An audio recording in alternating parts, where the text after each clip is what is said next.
Berikutnya adalah Prof. Mahfud MD. Saya persilakan.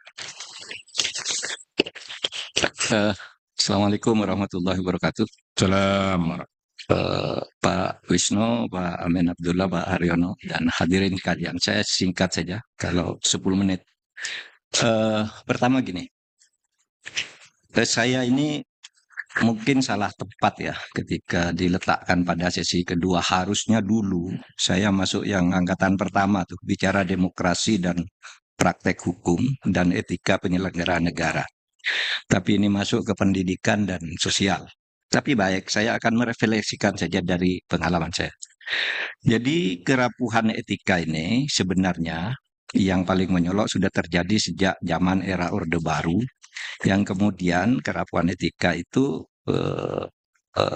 melahirkan KKN gitu.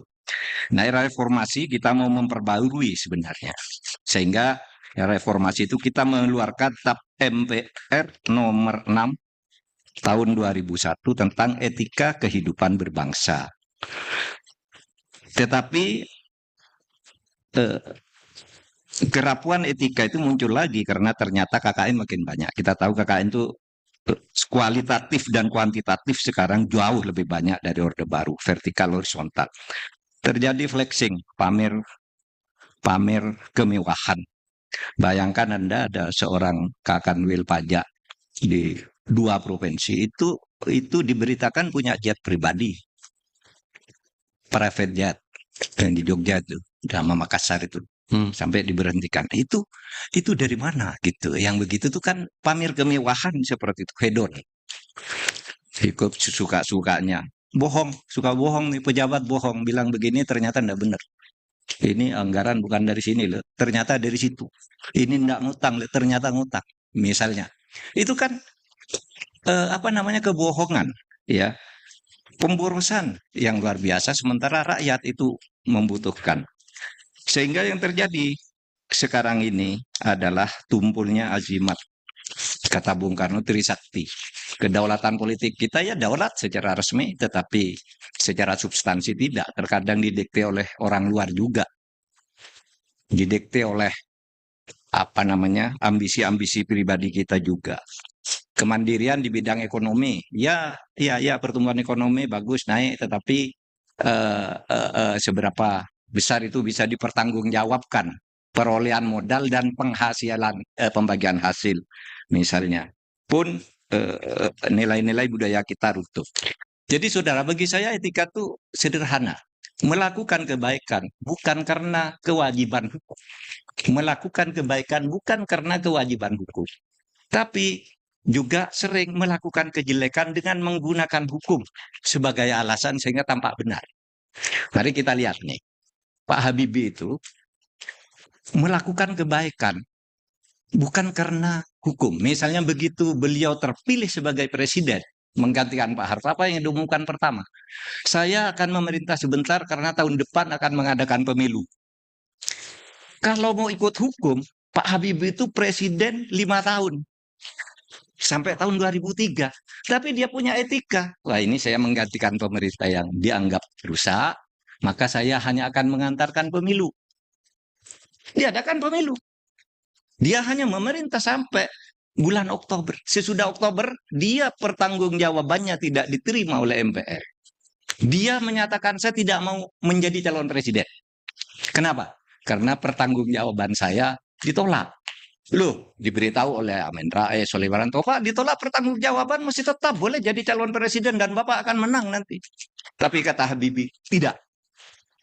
Saya tidak mau. Karena pertanggungjawaban saya ditolak berarti saya tidak layak dan tidak etis menjadi presiden. Itu kan? Malu. Sebaliknya ada presiden lain yang cari-cari akal untuk memperpanjang jabatan. Jangan ketawa, saudara mengira presiden ini Robert Mugabe. Robert Mugabe di Zimbabwe itu jadi perdana menteri, merasa tahun depan nih saya habis jabatan, habis kekuasaan saya, diubah undang-undang dasarnya menjadi sistem presidensil. Dia jadi presiden pertama. Ikut pemilu terus, pemilunya dihitung di rumahnya. Lalu diumumkan dia menang-menang terus sampai diusir oleh rakyatnya. Ya kita bandingkan Pak Habibie dengan Mugabe saja gitu. Biar pulangnya aman. Baik, berikutnya. Ini mengapa ini terjadi? Ini menurut saya begini. Halaman 2, betul tadi. Berikutnya nih, slide kedua. Karena Pancasila itu hanya ditakuti sebagai dasar negara, bukan selain dasar negara. Jadi ideologi Pancasila itu mempunyai beberapa fungsi. Satu, fungsi sebagai dasar negara. Yang kedua, fungsi selain dasar negara. Apa fungsi dasar negara itu? Ya, melahirkan hukum-hukum konstitusi. Tuh, undang-undang dasar, TAP MPR, undang-undang itu dasar negara. Tuh, terjemahan dari dasar negara itu hukum. Kalau hukum itu mengikatnya, dipaksa. Anda melanggar, saya sikat. Anda tidak patuh, saya sikat. Gitu. Dan sanksinya heteronom. Dipaksa oleh aparat penegak hukum. Tapi Pancasila selain sebagai dasar negara itu apa? Misalnya, Pancasila sebagai pemersatu bangsa. Pancasila sebagai pedoman hidup bangsa. Pancasila sebagai pandangan hidup bangsa. Pancasila sebagai sumber ketertiban masyarakat. Dan seterusnya itu fungsi-fungsi Pancasila yang lain. Nah, ini fungsi Pancasila selain dasar negara ini, itu nilainya nilai moral dan etik. Tidak ada hukumnya. Nilai moral dan etik yang sudah dijadikan undang-undang baru masuk ke Pancasila sebagai dasar negara. Daya ikat dari Pancasila sebagai pemersatu, sebagai pedoman hidup, pandangan hidup itu apa? Daya ikatnya kesadaran nurani aja. Tahu malu, takut, risih, itu kesadaran nurani. Sehingga sanksi yang ada itu sifatnya otonom.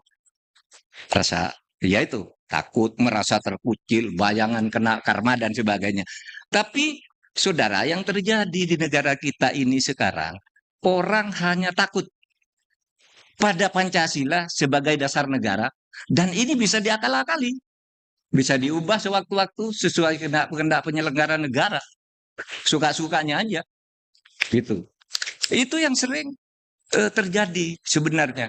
Sehingga kalau misalnya BPIP ini sadar atau sangat tergugah dengan ini, udahlah kalau Pancasila sebagai dasar negara itu gampang gitu, sudah deputi hukumnya. Tapi bagaimana Pancasila selain dasar negara ini agar ditakuti, agar ditaati gitu, baru negara ini tertib. Seperti dulu zaman-zaman awal-awal kemerdekaan sampai tahun 60-an gitu kan, etika para penyelenggara negara ya lumayan bagus lah, lumayan bagus. Para pemimpin kita memberi contoh, tidak suka mengakal-akali. Kalau ingin sesuatu, hukumnya yang diubah. Kalau dikritik orang, dikejar dengan buzzer. Nah itu yang sekarang kita kehilangan nilai-nilai etik, sehingga negara ini berada dalam keadaan tidak sedang baik-baik aja. Ya, nah saudara, halaman berikutnya, yang ketiga. Nah kalau bicara pendidikan, oke, saya juga melihat nih, pendidikan itu kan kalau di dalam undang-undang dasar kita itu, pendidikan itu kan untuk mencerdaskan kehidupan, bukan mencerdaskan otak. Iya kan? Di alinea 4, untuk mencerdaskan kehidupan bangsa, bukan untuk mencerdaskan otak rakyat Indonesia.